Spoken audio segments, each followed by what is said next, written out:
Vous le savez, rien n'est plus à la mode que de faire des bêtises, des conneries et ensuite les afficher sur les réseaux sociaux, de les photographier ou de les filmer et de les mettre sur les réseaux sociaux. Ce que vous voyez, ça s'appelle, le mot en anglais vient de ligne blanche, le white line, ligne blanche, du white lining, parce que tu es tout le temps sur la ligne blanche, vu que tu dépasses continuellement à gauche, à droite, tu finis par rouler toujours sur la ligne blanche. Ce que vous voyez là, ça se fait à Montréal, là. Il y a des gens qui s'amusent, qui jouent à ça à Montréal, dans le Grand Montréal, surtout dans les autoroutes urbaines, à l'heure du trafic, selon ce que craint la police, et qui ensuite publient ça.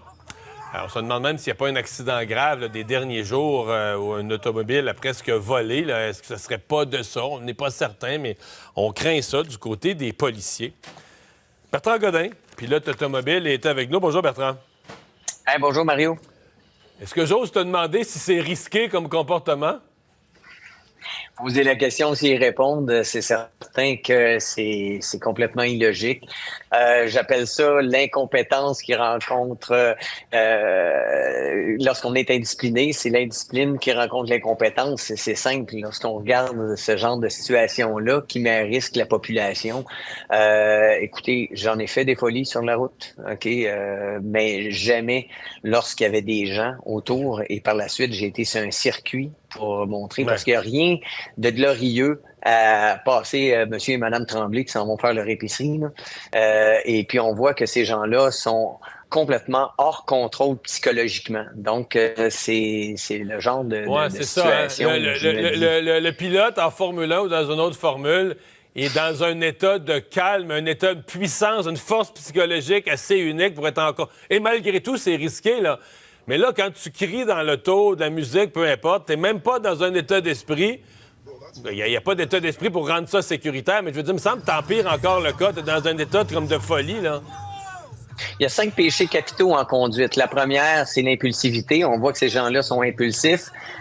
Eux, c'est l'anti-autorité. Ben, on le sait, ça, c'est clair, net et précis que c'est illégal. 3, c'est invulnérabilité. OK? Lorsqu'on est dans un véhicule, il faut être conscient qu'on fait une activité à risque. À ce moment-là, ça développe la vigilance, le respect, l'humilité, qui sont des valeurs essentielles pour être les meilleurs.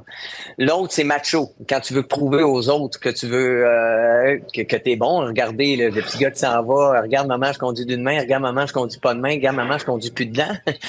OK, c'est le genre de comportement extrêmement dangereux. Il n'y a rien à prouver sur la route. Aller sur un circuit pour ça, il y a des circuits, il y a Saner, il y a Icar, et il y a aussi les gens qui sont résignés, qui se disent, regarde, si c'est arrivé, ça va arriver. Non, on peut faire de quoi, il faut avoir un comportement adéquat.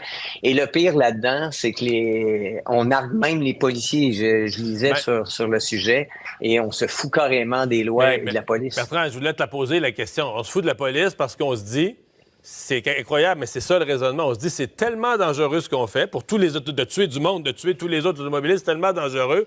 Ils le savent que la police a ordre de ne pas les poursuivre. T'en penses quoi? Moi, je regardais ça, je me disais, je pense que la police a raison. Si tu leur mets la police aux fesses, d'abord, la police va être obligée de faire des conneries.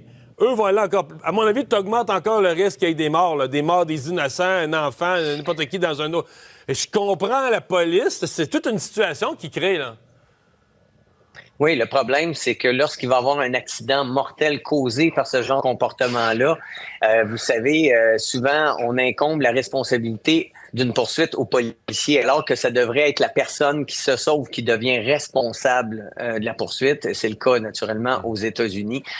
Donc, à ce moment-là, il faut absolument être en mesure de pouvoir identifier la personne et de se dire, oui, on sait, on a les preuves que c'est lui. À ce moment-là, oui, on peut procéder, mais il faudra vraiment qu'on travaille sur plusieurs points. 1, la réglementation. 2, l'éducation. Est-ce que c'est tous les jeunes qui sont en mesure d'avoir un permis? Et là, il y en a des jeunes qui vont dire, hey, on nous cible encore, mais malheureusement, vous voyez, c'est ces jeunes-là. Quelqu'un a arrêté pour ça, toi, tu enlèves son permis? Quelqu'un qui a fait ça une fois et qui s'est filmé, tu enlèves son permis? Le permis, c'est trop facile. On saisit l'auto et on la revend pour payer tout ce que ça coûte pour ceux qui ont été victimes de ce comportement-là. Ça ferait réfléchir davantage. Bertrand, merci beaucoup. Au Merci. revoir.